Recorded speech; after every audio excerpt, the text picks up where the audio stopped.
Hi, I'm Liz Naumovski, host of Finance is Personal. We all struggle with the same question. How can I feel financially secure? Whether you're just starting your career, you just got married, just got a divorce, had a child, have a child going to university, dealing with retirement, and the worst, dealing with the loved one's death. These are all material changes that you experience as you go through life. Because of all the changes that you'll go through, the bottom line is that you need a plan for your financial future, and you need to stick to that plan. Joining me to answer your questions about financial stability and dealing with the changes of life, I'm joined by Cindy Crean, a certified financial planner and executive director, high net worth, training and practice management at CIBC Private Wealth Management.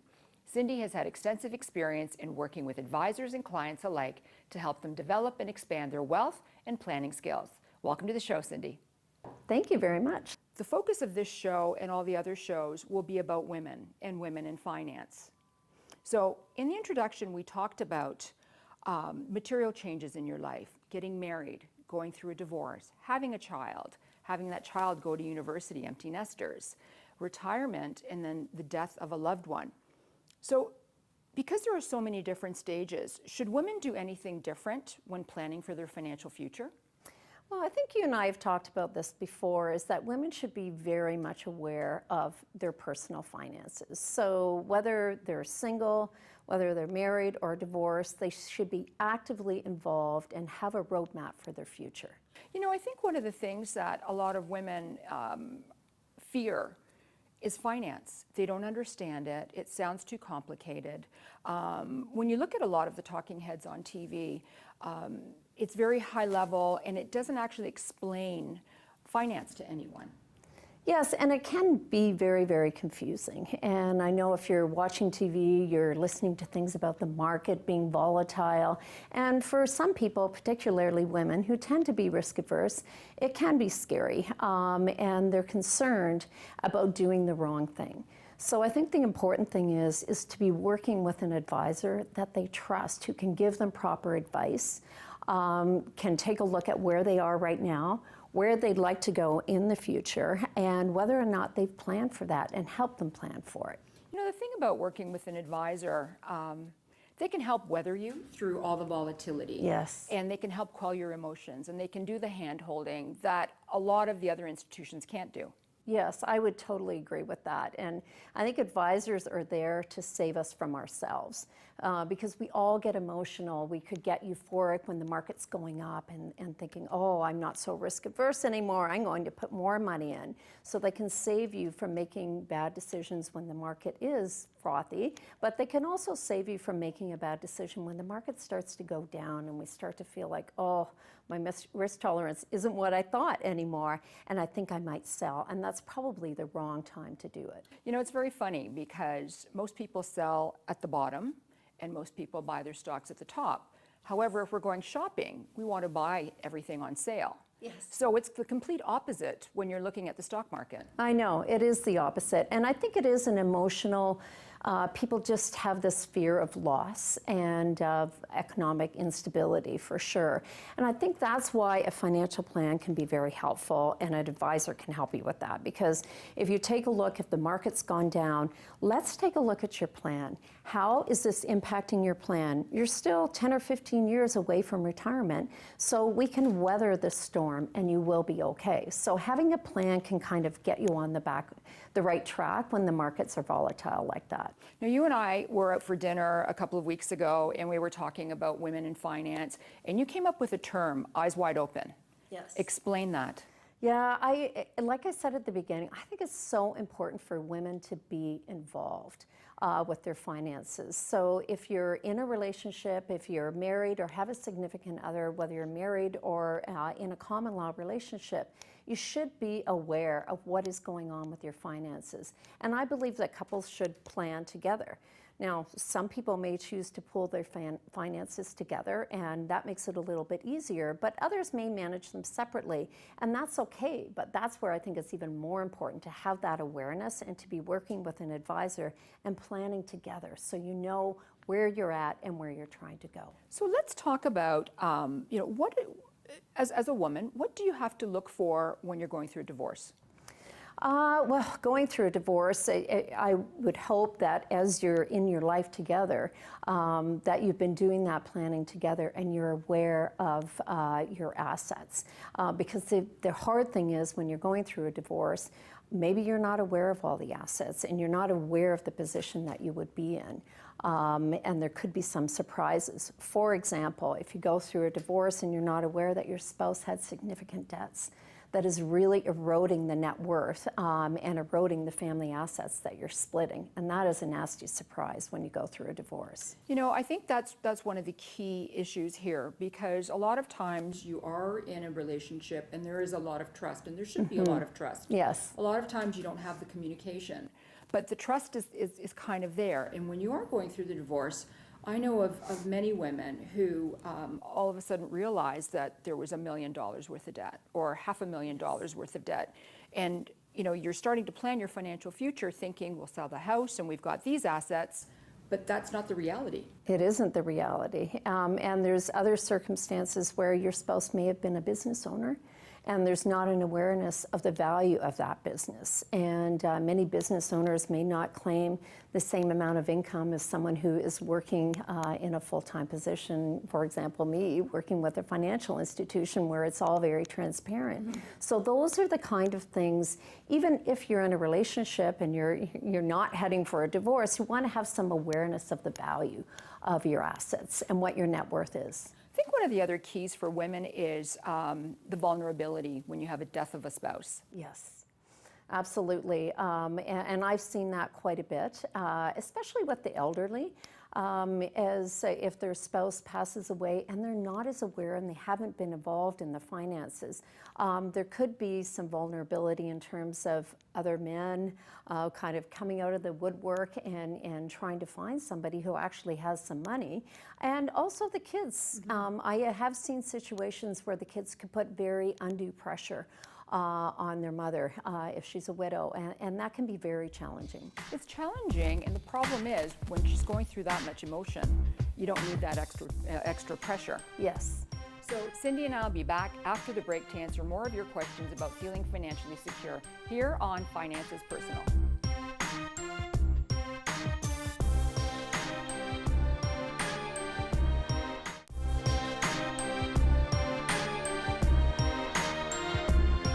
Hi, welcome back to Finances Personal. I'm Liz Naumovski. Today we're discussing feeling financially secure with all of the material changes that you go through life. Joining me is Cindy Crean, Certified Financial Planner and Executive Director, High Net Worth Training and Practice Management at CIBC Private Wealth Management. Thank you so much for being here, Cindy. Thank you, Liz. I have to tell you, I really enjoy speaking with you because we always open up all these different topics. Mm-hmm. And the one thing that we didn't do was finish up on financial power and feeling feeling financially empowered. Yes. Yeah, absolutely. And I think that's, again, eyes wide open. You feel so empowered if you have a financial plan. And I think what is really scary for women in particular is if they don't know where they're going and they don't have a plan.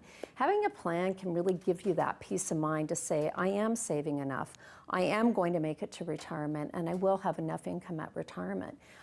So doing that plan will really make you feel empowered. But what do you say to people that say, no, it's too hard, I don't have the time, it's complicated, I'll be fine? Yes, and that is a challenge, and that means that you don't have a roadmap. And that's where I think it's very important to work with an advisor who can ask you the right kind of questions to help you through that planning. And there's just little things like doing some effective tax planning. A lot of people pay way too much tax. There's other situations where you may be sitting on cash. Maybe you have a high balance in your bank account and that makes you feel good, but there's a huge opportunity cost to actually not being invested. And I've worked with people and I've shown them by not being invested, this is really going to impact your retirement plans. So by sitting back and saying, I'll be okay, is probably not a good plan. You know what, I totally agree with you. I know I have a friend who lives paycheck to paycheck. And I said, you know, you're gonna be retiring pretty soon. And she said, I'll be fine. I'm okay, I'll be fine. But I think people don't understand the reality of how important this is. Yeah, it's very important. And a lot of people don't even realize things like, we've talked about pension plans before.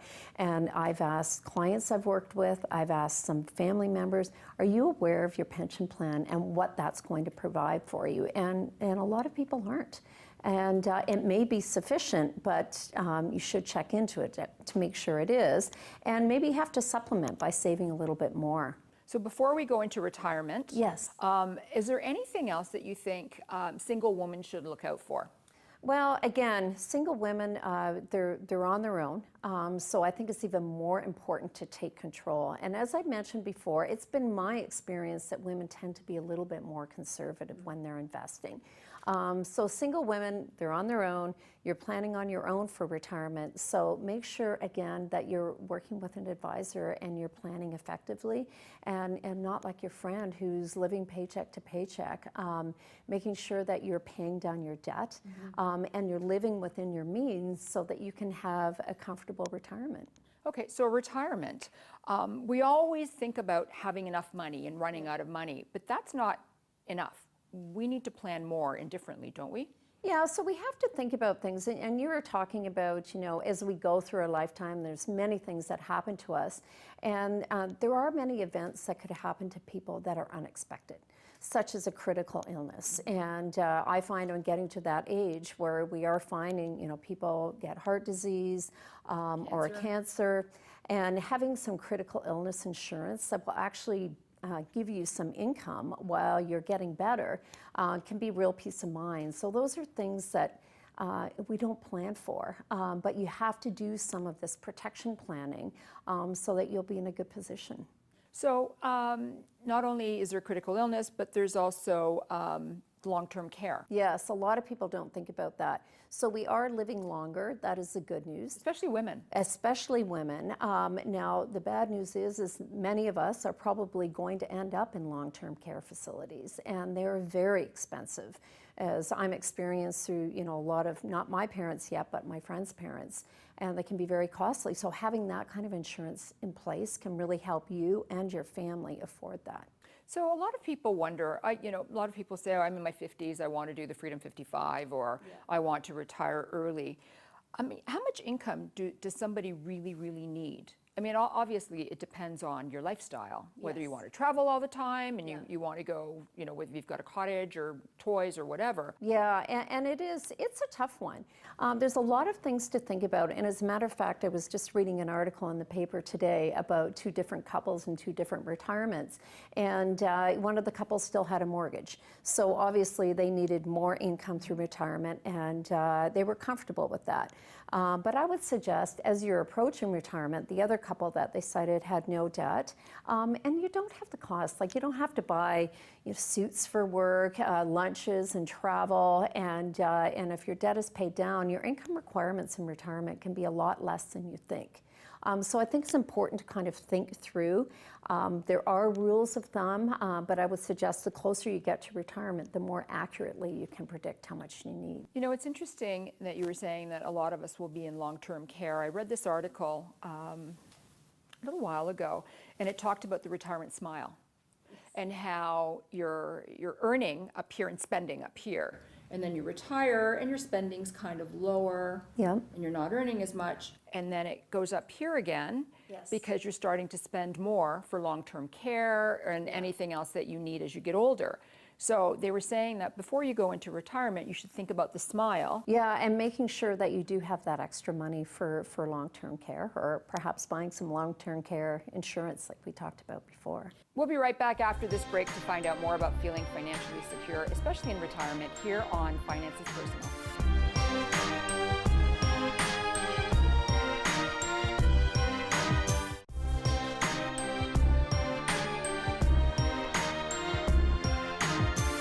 Hi, I'm Liz Naumovski. Welcome back to Finances Personal.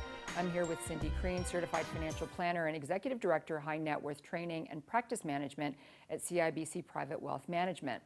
So Cindy, before we went to the break, we were talking about retirement, but there's one other key thing that people should look at other than worrying about running out of money. Yes, I think it's the softer issues, I think, is very, very important as we approach retirement.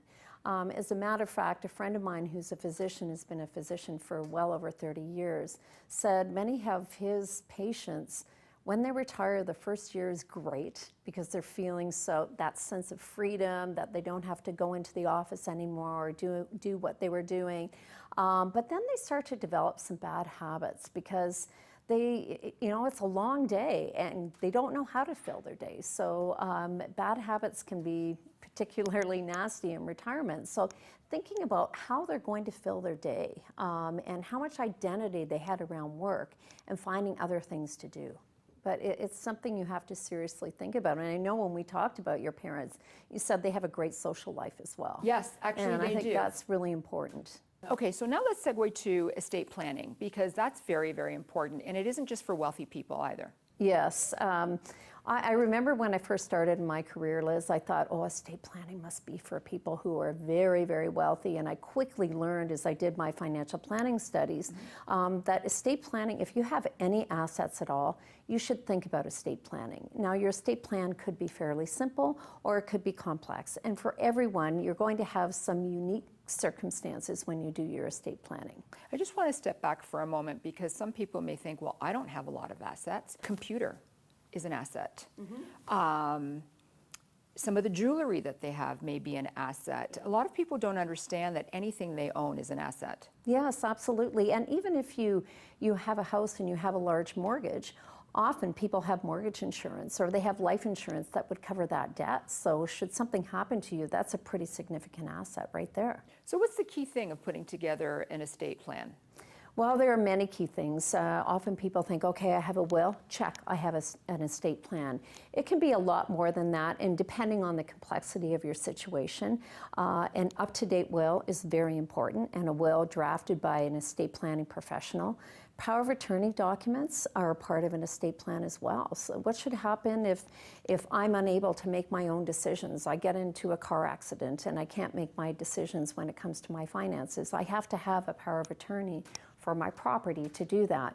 Also a power of attorney for personal care. Yeah. And typically, are those two different people that people put in place? They can be, or they could be the same person. But if I take a look at my kids, for example, I think that my son has the background to be power of attorney for our property, but I would prefer to have my daughter to be power of attorney for personal care. Okay, yeah, so that makes a lot of sense. The other thing too is I know a lot of people have either put in a power of attorney or an executor in place that lives out of town. Yeah. Because their best friend lives in New York or lives up north or whatever. Yeah. But that's not such a great idea, is it? I know, you have to think about, first of all, the practicality of it. Can your executor or your power of attorney, are they close enough that they can actually look after things? But also, if they're in another country, that can be very problematic for them to look after things. So definitely, you have to think about location and also willingness and ability to be an executor or power of attorney. And there are options now. Power of attorney, typically you would want a family member, but there are circumstances where people don't have family members to call upon. So there are situations where you could call upon a trust company such as CIBC Trust to help you with your power of attorney, or to be a corporate executor if you're concerned about family members being involved in that and you would like an impartial third party to do it. You know what, I think that's actually a better thing to do, because sometimes you have 2 or 3 children and they don't all speak. Yes. And then all of a sudden you've put them in charge of your will.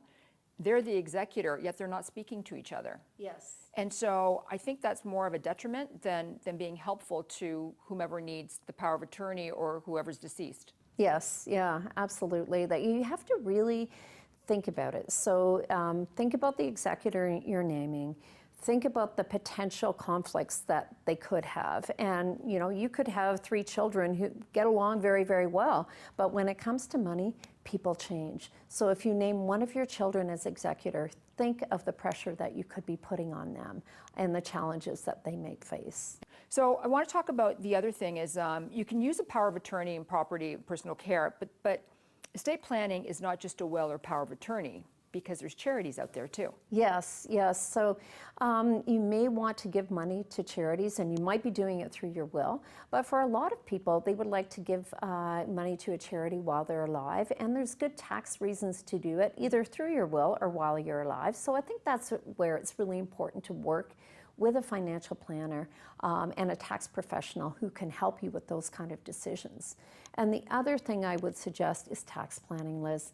As a matter of fact, I was just looking at a CIBC poll that we did, and as people go through their estate plan, about 80% of them are not thinking about any tax planning. And that can be very important, and you doing that in advance can save significant amount of taxes. That's actually true, and it's a good idea. Talking about planning, how often should you review your financial plan? Once a year, definitely. So when you're doing your review with your advisor, make sure you go through your financial plan. And also, if there's a particular event that has happened in your life, such as a divorce or a marriage, birth of a child, or you receive an inheritance, all of these things should cause you to take a look at your financial plan and revisit. Thank you, Cindy. Although successfully planning your finances from when you begin to work to your retirement can seem confusing and overwhelming at times, it is a crucial step in everyone's life. In order to successfully and efficiently plan your retirement, you must be open with your partner about your expectations, decisions, and you must be realistic about your retirement budget and savings so that you don't run out of money. And make sure that you have a will, because no one ever wants to die intestate. In other words, without a will. I'd like to thank Cindy Crean for joining me today, and you, our viewers, for watching. I'm Liz Naumovski. Bye for now.